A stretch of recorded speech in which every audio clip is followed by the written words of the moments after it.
Hello, everyone. I'm Shelley Ballinger, and I'm going to attempt to do a shorter version because the last one was 15 minutes. I teach at Thornton High School, and I've been here for 15 years, long enough to go from being a normal person watching Fast Times at Ridgemont High to being somebody who now, when I see clips from it, my sympathy is primarily with Mr. Hand. But that's because I love my job. I love what I do. If you've got to work for a living every day, this is the way to do it.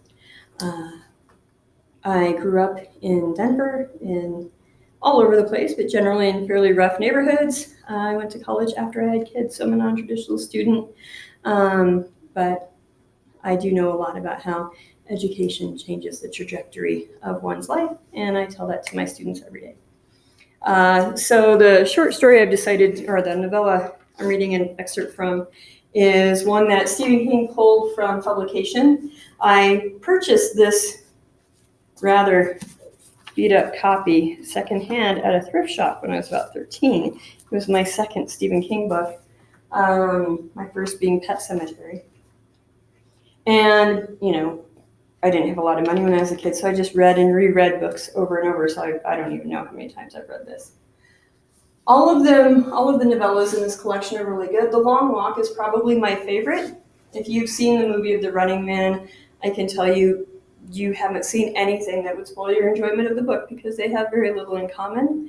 And in fact, the thematic ideas in Running Man are probably even more viable today than they were when it was originally written.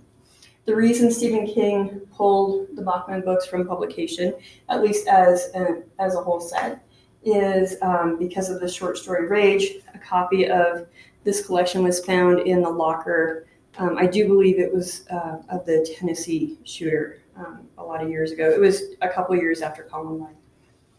And while I understand why he felt like he should do that, I think that I wish he hadn't. I think that there are ideas in Rage that actually combat the kind of mindless lashing out of violence that we're seeing all too often. This is the first year where I came back to school and I looked at the new security doors and didn't think, wow, that's a total waste of money.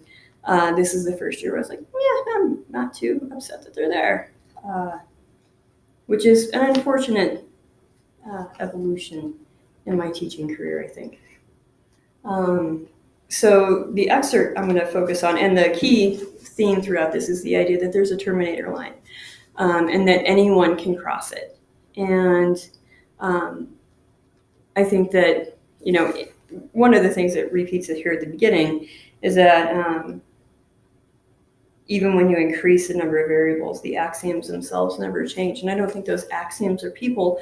I think they are the structures that people exist within, just like algebra problems exist within the structure of axioms. And that leads to different problems all over the place.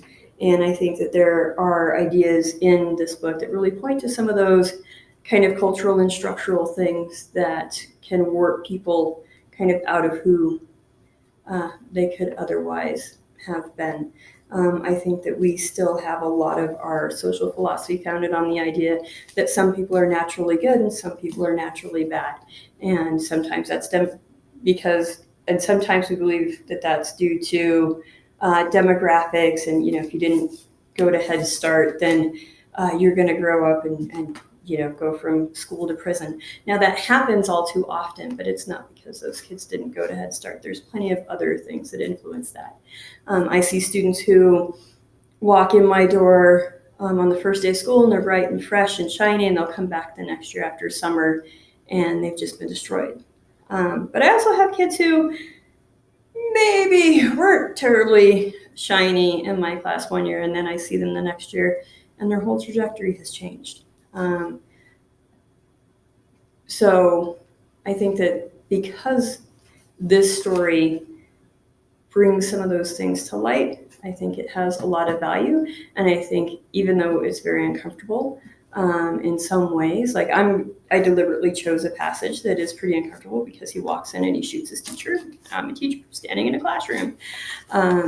I think one of the jobs of literature is to allow us to have thought experiments without having to have social experiments, and to feel things without having to have the terrible experience that goes along with them. I read that a couple semesters ago, and I think that's worthwhile. And also, I really like literature that has a philosophical through line like this one does. It needs glasses. All right. So you understand that when we increase the number of variables, the axioms themselves never change. For example, Mrs. Underwood looked up alertly, pushing her harlequin glasses up on her nose. Do you have an office pass, Mr. Decker? Yes, I said, and took the pistol out of my belt. I wasn't even sure it was loaded until it went off. I shot her in the head. Mrs. Underwood never knew what hit her, I'm sure.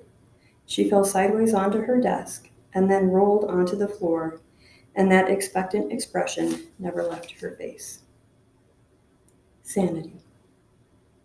You can go through your whole life telling yourself that life is logical, life is prosaic, life is sane.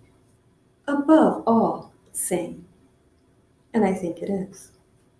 I've had a lot of time to think about that, and what I keep coming back to is Mrs. Underwood's dying declaration. So you understand that when we increase the number of variables, the axioms themselves never change. I believe that. I think, therefore I am. There are hairs on my face, therefore I shave. My wife and child have been critically injured in a car crash, therefore I pray. It's all logical. It's all sane.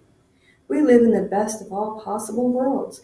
So hand me a Kent for my left, a Bud for my right, turn on Starsky and Hutch, and listen to that soft, harmonious note that is the universe turning smoothly on its celestial gyro.